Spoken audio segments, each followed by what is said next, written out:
Bonjour à tous et bienvenue dans cette vidéo explicative des documents que vous pouvez choisir pour l'oral, l'histoire, géographie, éducation morale et civique concernant l'épreuve ponctuelle du CAP. Ici donc on est sur les documents du chapitre Histoire numéro 1 sur la construction européenne et c'est le document sur De Gaulle, la caricature sur la crise de la chaise vide.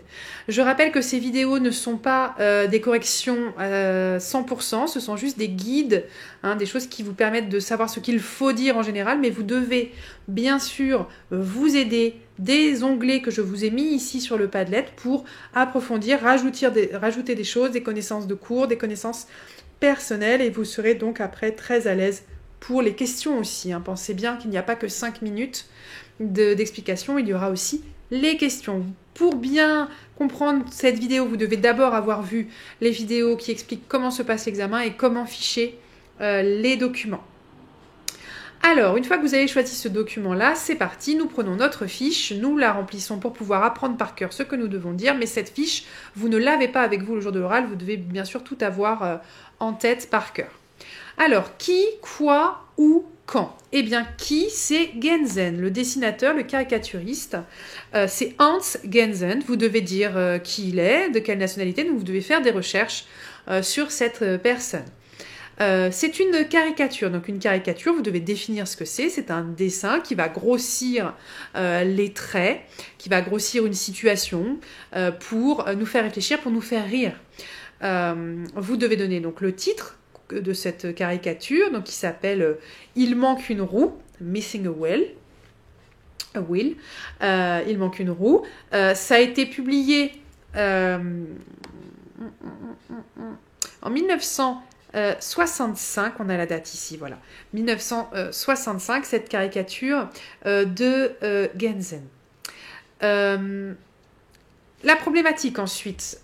Pour la problématique, ici, elle est toujours en dessous des documents. Donc, il s'agit de se demander en quoi cette caricature évoque la crise européenne des années 60. Ensuite, on décrit le document. Qu'est-ce que l'on voit? Eh bien, on voit un personnage. Pour l'instant, c'est juste de la description, vraiment pas d'analyse. On voit un personnage qui part avec une roue dans le sens inverse de la route. Et on voit effectivement que c'est la roue, certainement, qui était ici. Donc il a pris une des roues de la voiture et il part avec. On voit les autres personnages, 5 autres personnages dans cette voiture qui se retournent et qui regardent d'un air un peu surpris ou en tout cas triste ou dépité. Mais qu'est-ce que fait cette personne? Il a pris la roue, on est tous bloqués, on ne peut plus avancer. Ici, vous avez des inscriptions qui sont écrites en allemand. Ici, c'est le marché commun, la traduction. EWG, ça veut dire CEE, Communauté économique européenne. C'est un document d'histoire, donc vous devez rappeler des choses de l'histoire après dans l'analyse, d'accord? Voilà pour la description. On a un petit corbeau là, ici. Alors, ne cherchez pas de signification historique, c'est juste la signature de Genzen. Genzen, dans toutes ces caricatures, il y a toujours un petit corbeau. Toujours. Peu importe le sujet de la caricature. Ensuite, on fait l'analyse. Alors, l'analyse, eh bien, c'est que le personnage qui est ici, c'est le général de Gaulle. C'est le président français en 1965. C'est le président de la France, on le reconnaît toujours avec son chapeau de militaire, de général, et son grand nez. Il a toujours été caricaturé avec un très grand nez comme ça. Et il est très grand, donc souvent il est représenté comme ça, très très grand. Il prend la roue. Ici, vous avez les représentants des 5 autres pays de la communauté économique européenne, donc c'est là que vous devez les citer. Le Luxembourg, la Belgique, les Pays-Bas, la RDA, attention ne dites pas l'Allemagne, dites bien la n'importe quoi, la RFA, pardon, excusez-moi. La RFA, République fédérale allemande, et j'en ai oublié, et l'Italie.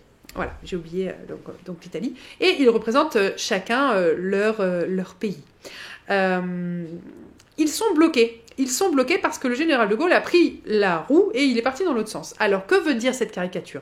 Eh bien, le général de Gaulle, dans les années 60, appliquait ce qu'on appelait la politique de la chaise vide. C'est-à-dire qu'il n'était pas forcément d'accord avec la façon dont on construisait l'Alliance européenne, la CEE, et du coup, il ne venait pas aux réunions. Il laissait la chaise vide. Simplement, il ne venait pas, comme vous, quand vous venez pas en cours. C'est pareil. Mais du coup, comme pour prendre des décisions, il fallait que tout le monde soit là à l'unanimité, ça bloquait complètement les décisions.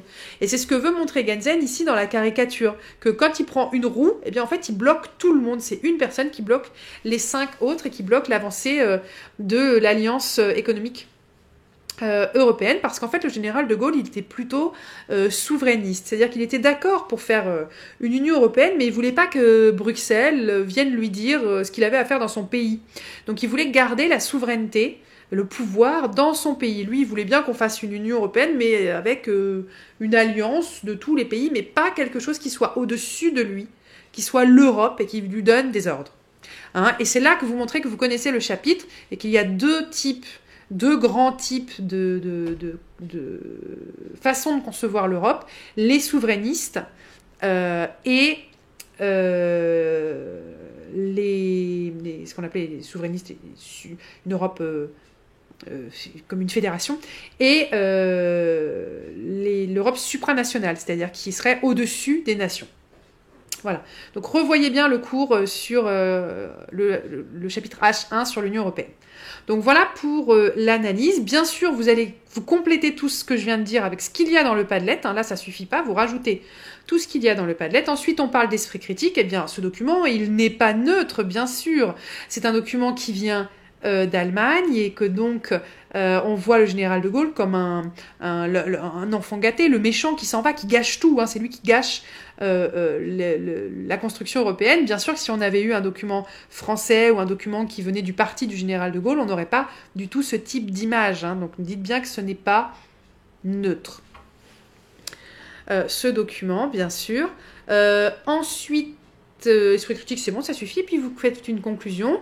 Nous avons donc vu que ce document présente une partie importante de la construction de l'Union européenne avec la crise qui s'est installée dans les années 60 avec notamment le général de Gaulle et la politique de la chaise vide. Vous pouvez dire par exemple que la Grande-Bretagne a essayé très longtemps de rentrer dans la communauté économique européenne et que de Gaulle a souvent refusé.